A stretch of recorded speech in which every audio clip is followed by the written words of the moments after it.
Deputada, deputado, muito obrigada pela presença, pela disponibilidade em vir nos atender aqui no estúdio. E já queria começar com uma pergunta para o senhor, já engatando aqui o nosso Politicando agora há pouco, que a gente estava tratando da demissão lá na Fundação Municipal de Saúde do médico Ítalo Costa, e ao mesmo tempo, hoje, uma situação grave, muito grave, está sendo reportada por vários ouvintes e também a imprensa já informando sobre o fim da merenda escolar nas escolas. Então, muitas aulas estão sendo interrompidas, as crianças estão sendo mandadas de volta para casa. Como o senhor vem de uma campanha, foi inclusive uma campanha muito intensa em Teresina, eu queria saber como é que o senhor avalia essa situação, porque o senhor, durante vários anos, inclusive, o senhor foi uma oposição bastante ferrenha à atual gestão, e se destacou por isso, inclusive. Eu queria saber qual é essa avaliação, como que o senhor acha que devem ser esses 2 meses, até uma palavra para os teresinenses, desses 2 meses aí que faltam ainda para que o novo governo, que venceu o senhor nas eleições, possa assumir. Qual é a sua visão sobre esse momento? Bom dia, Cíntia. Bom dia a todos que nos assistem, também todos que nos escutam pela rádio.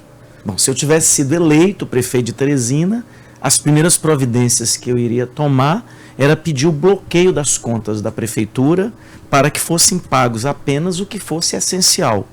Então, até agora eu não vi o prefeito eleito, doutor Silvio, se manifestar e dizer que vai pedir auditoria nas contas da Fundação Municipal de Saúde ou da Secretaria Municipal de Educação. Isso precisa ser feito, porque é um verdadeiro caos que nós vivemos hoje na nossa cidade, infelizmente.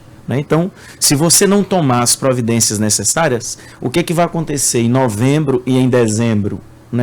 Em novembro e em dezembro, como não existe perspectiva da continuidade do poder que está instalado no Palácio da Cidade, cada vez mais se deteriorar a prestação do serviço público na cidade, que é muito ruim. Então, o que é que eu espero do prefeito eleito e, obviamente, da sua equipe de transição?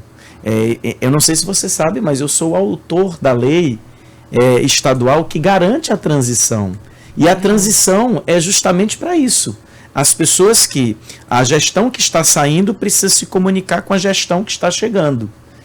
E aí precisam trocar as informações. No momento que eu apuro que tem uma informação como essa, no ponto de que está faltando merenda nas escolas de Teresina, imediatamente você pode acionar o Ministério Público, você pode acionar o Tribunal de Contas do Estado. Então, nós tivemos a demissão do presidente da Fundação Municipal de Saúde. Numa crise de saúde existente, numa já crise colocada. Existente que vem se arrastando há muito tempo. Então, qual é o débito que tem hoje na Fundação Municipal de Saúde? É um débito que se fala na casa de 500 milhões, fala-se até de 1 bilhão de reais. Então, se não se tomar as medidas necessárias, com certeza você vai terminar inviabilizando a próxima gestão. Então, a minha posição, se tivesse sido eleito prefeito, era de pedir auditoria, era de ter um monitoramento dos órgãos de controle, no caso Ministério Público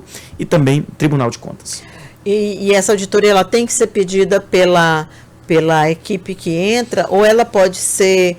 Tem alguma coisa que, por exemplo, os vereadores possam fazer nesse momento? Até porque, deputado, o que eu percebo é que as pessoas não sabem a quem recorrer. Elas estão assim... Está começando a se criar... As pessoas começam a ficar apavoradas. A questão do lixo também, a coleta irregular. Mas essa agora da merenda escolar... ela talvez era o que faltava para começar esse movimento intenso. Eu estou impressionado com a quantidade de pessoas que estão falando sobre isso e de escolas, porque era uma escola e começam outras escolas e já foi desde a semana passada e uma não tem proteína, a outra já não tem mais nada, uma só tem arroz, a outra só tem feijão. Então, Cíntia, como ele disse, existe uma lei estadual certo, que ela é o balizador para se fazer a transição de uma gestão que está se encerrando e outra que vai se iniciar. Então, você já tem, inclusive o Tribunal de Contas do Estado regulamentou essa lei que é da minha autoria como deputado. Então, se a equipe de transição detecta que tem a falta de merenda, precisa acionar o Tribunal de Contas, precisa acionar o Ministério Público para se tomar as providências cabíveis. Agora, o que eu sei politicamente é que existe um acordo, né? Esse acordo político da gestão atual com a gestão que vai entrar, tanto é que ficou caracterizado na eleição esse alinhamento político. Já era para ter se pedido a auditoria na Prefeitura de Teresina, né? Ainda não se pediu, a equipe de transição pode pedir. O prefeito eleito ainda não se manifestou sobre a gravidade desses problemas que acontecem hoje na saúde e na educação. Eu não quero falar porque podem me colocar como suspeito, né? No sentido de dizer, o cara é porque perdeu a eleição. Não se trata disso. É um problema muito grave que temos hoje na cidade. São as nossas crianças que estão voltando nas escolas porque falta a merenda. É o não atendimento nos postos de saúde que se arrastam há muito tempo. Então, a comissão de transição constituída, que é público e notório, na cidade de Teresina, já pode acionar o Ministério Público, já pode acionar o Tribunal de Contas para as medidas cabíveis. Vamos esperar, portanto, que essa decisão saia hoje, né? Porque realmente é algo que a população está clamando por uma resposta. Ainda faltam 2 meses para a posse, é muito tempo ainda para esperar, porque a gente está falando de serviços tão básicos. Deputado, e já que a gente começou a falar sobre esse assunto ainda de Teresina, o senhor tem continuado a trabalhar muito fortemente na cidade, inclusive com uma agenda que vem sendo mantida, e esse é um fenômeno que, inclusive, nem é só seu. Eu já percebo que alguns vereadores que foram eleitos, que vão iniciar agora também em janeiro, estão trabalhando como se ainda estivesse naquele ritmo de campanha. É interessante isso, porque a gente não via isso antigamente, né? Inclusive é uma reclamação do eleitor, só vem aqui na época de campanha. Por que o senhor decidiu manter uma agenda intensa aqui na capital, visitando bairros, visitando obras, e assim, dando continuidade um pouco àquele ritmo de campanha? Bom, Cíntia, primeiro assim, eu sou deputado estadual, tenho ainda mais 2 anos de mandato, tem 2 projetos que, como deputado estadual, ajudei o governador Rafael Fonteles a implementar, que são 2 coisas que eu acredito muito. Uma é um orçamento participativo do governo do estado. É um orçamento que todos os anos é disponibilizado um valor, e as associações de moradores e conselhos comunitários, eles decidem o que querem para o seu bairro ou para a sua vila.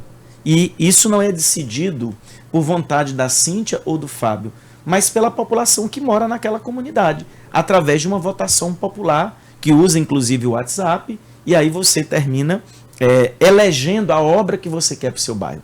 Para mim isso é uma das coisas mais bonitas da democracia e da valorização da participação popular.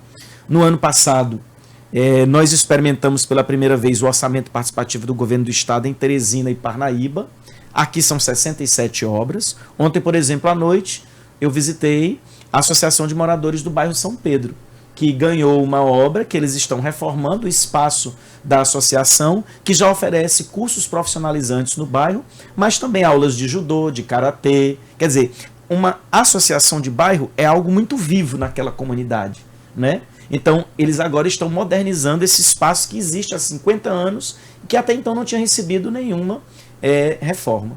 Hoje à tarde eu vou visitar também a quadra de esportes do Morada Nova, que está em obras, que foi a Associação de Moradores. Então, eu vou acompanhar de muito perto essas iniciativas que é da população, fiscalizar para que realmente essas obras possam ser entregues. Das 67 obras que foram aprovadas no ano passado, Cíntia, aproximadamente 60 já estão prontas, então está cumprindo o cronograma. E um outro projeto que eu vou acompanhar com muito carinho, que é uma das coisas que eu sempre bati em Teresina, e aí foi uma união de esforços dos deputados estaduais, do Poder Executivo na pessoa do governador Rafael e do Poder Judiciário na pessoa do desembargador Ilo, é a regularização fundiária.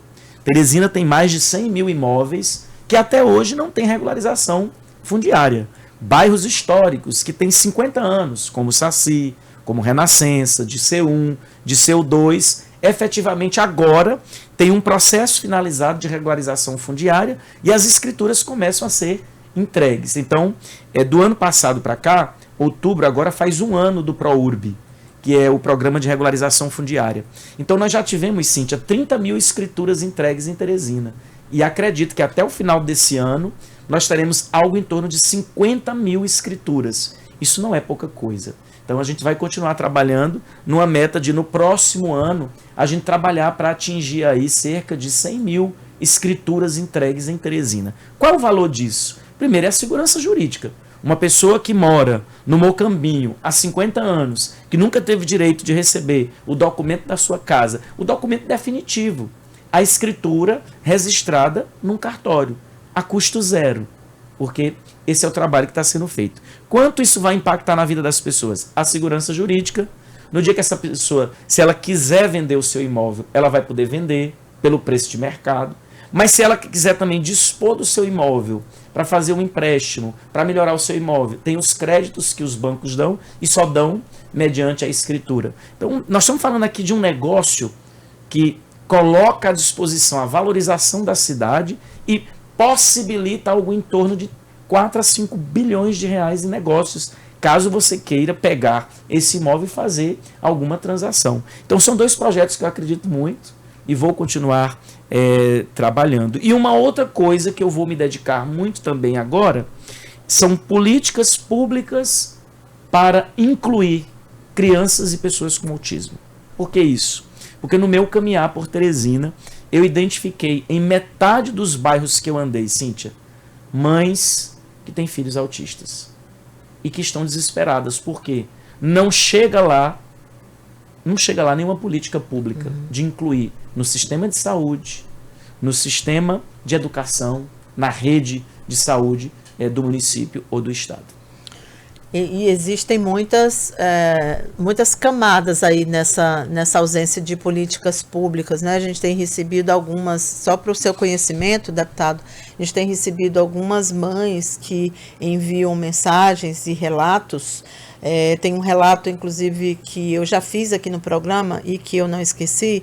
Essa mãe, é uma mãe solo, ela tem uma filha de 11 anos de idade e a filha dela tem uma estatura muito... É 1,70 que a menina tem. E ela tem um autismo num grau muito elevado, ela tem surtos e fica muito agressiva. E a mãe não sabe o que fazer. A mãe não consegue conter a violência desses surtos. E ela me dizia que ela não consegue um atendimento,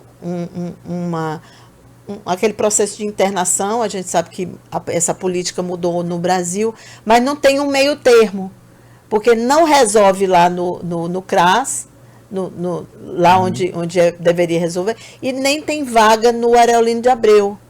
E aí elas ficam nesse limbo, porque não sabe o que fazer, não tem vaga para criança. A gente até entrevistou aqui a diretora lá desse departamento de doenças mentais da Secretaria de Saúde, mas não tem uma resposta. Parece que só tem 5 vagas para crianças e não atende a demanda. E aí, depois desse relato que eu fiz aqui, já apareceram outros 2, situações muito semelhantes. Então, esse limbo, tá entendendo, da política pública antimanicomial, que não tem mais a internação, mas também não pode ficar no lugar aberto, não pode ficar em casa, precisa de medicamento, e aí você não sabe o que fazer, nessa janela bem aí, desses surtos, desses momentos, né? Que é algo que, enfim, a gente não sabe nem a quem recorrer aqui, porque a gente tentou encontrar uma maneira de ajudar essa mãe e não conseguimos. Olha, Cíntia, sobre esse assunto, nesse exato momento o Estado está fazendo o seu primeiro centro, que vai ser será um grande centro que vai acolher, que fica ali onde era o prédio do Instituto de Perinatologia do Estado, ao lado do CEIR e também ao lado do Hospital da Polícia Militar. E ontem eu visitei uma experiência que eu considero extraordinária, que é uma experiência pioneira, experiência do Dr. Carlos Portela, um médico piauiense, muito renomado, com carreira consolidada em São Paulo, mas que ele está cuidando de crianças com autismo, não só num consultório fechado, mas usando a natureza. E ele fez a transformação ali de um espaço que é o Bosque Dois Irmãos, na beira do Rio Puti, ali ao lado, na Avenida Raul Lopes. Então, isso é muito novo, não só no Brasil, mas no Piauí.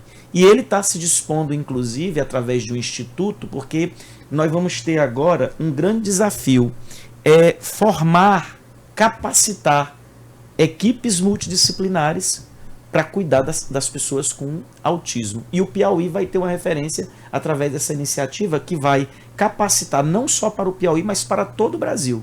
Então, esse centro de autismo... Assim como o CEIFO fez exatamente. Naquela época, né, de atender as crianças com hidrocefalia. Exatamente. Então, eu achei assim extraordinária a ideia do Dr. Carlos Portela, por isso que eu fiz questão de visitar ontem, e acho que deve-se construir parcerias dos prefeitos municipais, do próprio Estado, já que você vai precisa montar uma política pública.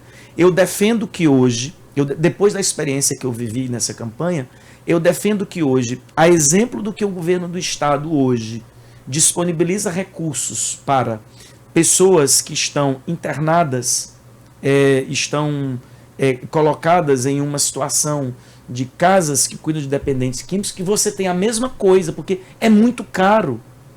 É muito caro hoje. Um pai e uma mãe que tem um filho autista, ele vai gastar, em média, R$6.000 por mês para fazer as terapias necessárias. Então, cada vez mais isso é crescente. Então, precisa haver uma política pública para que você possa também subsidiar essas terapias que não são baratas e que cada vez é muito crescente aqui no nosso estado, não só no Piauí, mas no Brasil e no mundo.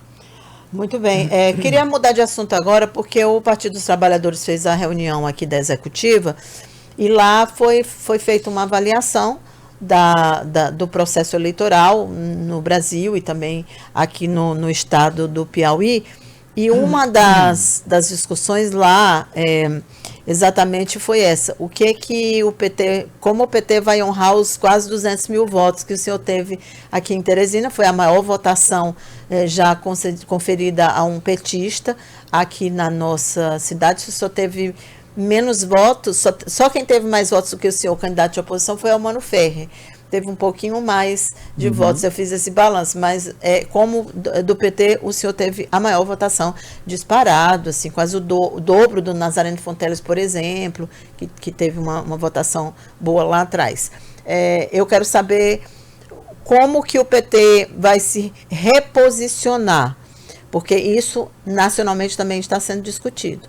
Se vocês já estão começando a ver essa questão do diretório estadual também. Olha, Cíntia, primeiro, o partido, você colocou bem, ele precisa se reposicionar. Bandeiras que o partido defendeu nos anos 80, nos anos 90, na década passada, já não são as bandeiras que a sociedade defende. Por exemplo, como é que nós vamos observar os autônomos? Como é que o partido vê alguém que hoje faz renda ou complementa a sua renda porque vive de um aplicativo? Essa é uma nova realidade da sociedade. O PT trabalhava muito com sindicalistas. Exatamente. Né? Sindicalizados. Exatamente. Né? Então, como é que nós vamos ver isso? Como é que nós vamos incluir essas pessoas? Como é que nós vamos nos comportar, por exemplo, diante de uma nova realidade de saúde pública que tem o autismo? São novas bandeiras que você precisa. Como é que nós vamos nos comportar diante dos efeitos do clima extremo? Ou não é importante hoje? Sim, fundamental, fundamental. Não sei se você viu como amanheceu a Espanha. A gente falou com a Cleo e mostramos as imagens terríveis. São terríveis. E isso está chegando aqui também. Teresina já subiu 2 graus. O resto do mundo subiu 1. Teresina subiu 2. Então eu fui o único candidato que colocou no plano de governo a criação de uma coordenação do clima. Nós precisamos plantar 1 milhão de árvores. Então é preciso se reposicionar. O partido precisa de novas bandeiras também. O partido precisa estar mais digital. Hoje nós perdemos muito para a direita e para a extrema-direita, porque eles são muito bons de redes e nós somos muito ruins. Nós sempre fomos muito bons de ruas e ruins de redes sociais. Então, nós precisamos nos posicionar. Nós continuamos muito bons de rua, mas muito ruins de redes sociais. Aqui o eleitor não vai mais para a rua, né? Não vai mais para a rua, está nas redes. Hoje a gente passa mais tempo com o celular, muito mais tempo. Então, são essas coisas. E voltar ao encontro do povo. Eu digo que, por que eu sou muito apaixonado pelo OPA e pelo ProURB? Porque o OPA e o ProURB são 2 projetos do nosso governo que nos reposiciona, que nos coloca de novo em muito contato com o povo. Então imagina o que é você chegar em um bairro, sentar com a associação, ajudar a organizar aquela associação e ela, através do voto popular, escolhe o que quer para o seu bairro. Não tem nada mais fantástico do que isso. E ainda escolhe de forma digital, que é o orçamento participativo. Você vota pelo celular, você vota pelo WhatsApp. Eu vou visitar essa semana, Cíntia, uma das coisas que me deixa muito feliz. Na Vila Irmã Dulce, no ano passado, mais de 2.000 pessoas votaram para escolher o que para o seu bairro? Uma biblioteca. Eu acho isso fantástico. E quem escolheu foi a população, que queria uma biblioteca para o seu bairro. Então, a população é muito sábia, muito inteligente. Às vezes eu chego lá e digo, eu quero botar um asfalto. Mas não é o asfalto que eles queriam. É importante o asfalto, sim, também, para pavimentar, para a rua ficar melhor, para ter mais mobilidade. Mas lá eles decidiram que queriam uma biblioteca. E a biblioteca está sendo finalizada, está sendo feita, né? Então o OPA, para mim, e o ProURB são as duas maiores e melhores conexões que o partido consegue ter. Por isso que eu estou muito presente. Então, como deputado, eu posso ir lá, estarei lá, vou estar cobrando que essas obras aconteçam. E para o próximo ano, a população de Teresina já votou, terá mais 83 obras. E eu vou visitar todas, porque a nossa cidade merece. Então, é continuar o trabalho. Mas quem vai ser o presidente do diretório estadual? Eu falei e não respondi. Né? Mas eu não sei. Eu pergunto. Não sei, Cíntia. Isso é um processo de discussão que começa agora. Acho que o partido precisa dar uma renovada, uma repaginada e continuar. E quem quer o poder precisa disputar o poder. Eu sempre defendi que o partido pudesse formar novas lideranças e lançar candidaturas, aonde pudesse. Tá aí o resultado. O PT lançou mais candidaturas no Piauí e elegeu mais. Sim. O PT, na eleição passada, né? dobrou, fez 50 prefeitos. E aí, tipo assim, em cidades importantes, o PT voltou a conquistar, depois de toda uma crise de mensalão, de Lava Jato, de Lula preso, o PT volta a conquistar cidades médias e capital. Conquistou cidades médias que antes não tinha conquistado. O PT disputou cidades médias do Piauí como Floriano. Nunca tinha disputado. E fez bonito. Não fez feio. Ganhou Piripiri. E em Teresina é a primeira vez que chega muito próximo. Agora, tem que continuar insistindo. Tem que continuar apresentando. Porque um partido que não disputa, um partido que não apresenta candidaturas, o que é que vai acontecer com ele? Ele vai desaparecer. Olha, eu sei que o nosso tempo terminou e tinha muita coisa de política ainda, mas não tem mais tempo mesmo. Mas eu queria aproveitar, porque o senhor deu uma notícia maravilhosa aqui, que é a inclusão da arte santeira como patrimônio pelo IPHAN. Né? Eu queria mais informações sobre isso, que a notícia é ótima. Então vou lhe dar em primeira mão. Pois diga, vamos lá, eu conversei essa semana com o presidente nacional do IPHAN e também conversei com a nossa superintendente aqui no Piauí, a Terezinha. Esse processo que começou está sendo finalizado agora. Ele começou em 2008, né? E no próximo dia 11 já está na pauta da reunião do Conselho Deliberativo. O IPHAN, anota o que eu estou dizendo, o IPHAN Nacional vai declarar a arte santeira do Piauí como patrimônio nacional.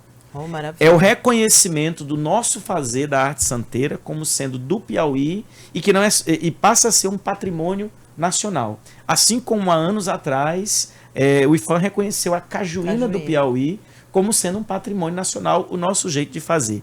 Nessa reunião do dia 11, Cíntia, eles vão também fazer o tombamento da igreja de Lourdes, na Vermelha.